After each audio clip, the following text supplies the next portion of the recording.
ఇది super flop administration అని చెప్పి ఎడ్యుకేటెడ్ సర్కిల్స్ లో కూడా టాక్ మొదలైపోయింది. I'm talking from my experience, not as a home minister. బోలెడంత మంది ఎడ్యుకేటెడ్ యూత్ లో కూడా జగన్ గారి ప్రెస్ మీట్స్ వల్ల స్టేట్ ఫైనాన్సెస్ అర్థమవుతున్నాయి. మీ బండారం అంతా ఎడ్యుకేటెడ్ సర్కిల్స్ లో అర్థమైపోతుంది. అంటే న్యూట్రల్ ముసుగులో ఉన్న వైసీపీ ఫాలోవర్స్ ఎడ్యుకేటెడ్ ఫోక్స్ గురించి, ఎడ్యుకేటెడ్ సర్కిల్స్ గురించి మాట్లాడుతున్నారు.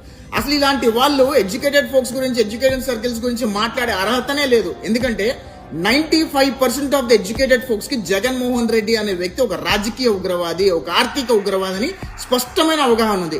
గత 5 సంవత్సరాల జగన్మోహన్ రెడ్డి ఉగ్రవాది పరిపాలన చూసిన తర్వాత చదువుకున్న వాళ్ళందరూ కూడా భయభ్రాంతులకు గురై జగన్మోహన్ రెడ్డి అనే వ్యక్తి ఆంధ్రప్రదేశ్ రాష్ట్రానికి ఎంత భయంకరమో గుర్తించి 2024 ఎలక్షన్స్ చదువుకున్న వాళ్ళందరూ కూడా బయటకు వచ్చి జగన్మోహన్ రెడ్డికి వ్యతిరేకంగా ఓట్లేశారు. తద్వారా వైసీపీకి 11 సీట్లకే పరిమితమయ్యారు. అయినా సరే ఇప్పటికీ నీలాంటి వాళ్ళని ఎదురు పెట్టుకొని ఇప్పుడున్న కూటమి ప్రభుత్వం విషం కక్కే ప్రయత్నం చేస్తున్నారు, పచ్చి అబద్ధాలు చెప్పించే ప్రయత్నం చేస్తున్నారు.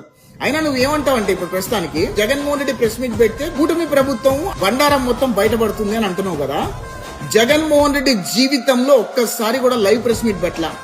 ఆఖరికి రికార్డెడ్ ప్రెస్ మీట్లలో కూడా అక్కడున్న విలేకరులకి ఏం క్వశ్చన్ అడగాలో కూడా క్వశ్చనర్ మొత్తం జగన్మోహన్ రెడ్డి ముందే ఇచ్చేస్తాడంటే ఎంత దౌర్భాగ్యమైన రాజకీయ నాయకుడిని మీరు సపోర్ట్ చేస్తున్నారు.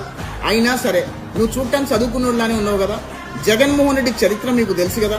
జగన్మోహన్ రెడ్డి సొంత బాబాయిని అతికిరాత్మకంగా గొడ్డలి పొట్టుతో నరికి చంపించేశాడు అని కన్న తల్లి, తోడబుట్టిన చెల్లి చెప్పారు. కన్న తల్లిని కోర్టుకు లాగి ఇప్పుడు కూడా 30 తిప్పలు పెట్టి 3 చెరువులు దాయిస్తున్నాడు. తోడబుట్టిన చెల్లి వైఎస్ షర్మిలని అత్యంత నీచంగా వాళ్ళకి సోషల్ మీడియాలో క్యారెక్టర్ అసాసినేట్ చేశారు. అవునా? ఆయన బాబాయ్ కూతుర్ని ఎంత హింసించారో మనం చూసాము. అలాంటి వాడిని నువ్వు సపోర్ట్ చేస్తున్నావు అంటే నీ మానసిక పరిస్థితి ఎలా ఉందా అని చెప్పి రాష్ట్ర వ్యాప్తంగా చదువుకున్న వాళ్ళందరూ ఆలోచిస్తున్నారు బ్రదర్. ఇంకో విషయం చెప్తా మీకు, మీరు ఎన్ని పచ్చి అబద్ధాలు చెప్పినా సరే ప్రజలేదో ఆలోచిస్తారా అనుకోవద్దు. చదువుకున్న వాళ్ళందరూ కూడా అన్ని గమనిస్తూ ఉంటారు. టైం వచ్చినప్పుడు వాళ్ళు ఓటు హక్కుతో సమాధానం చెప్తారు. దయచేసి విష ప్రచారం మానేసే సోదరా.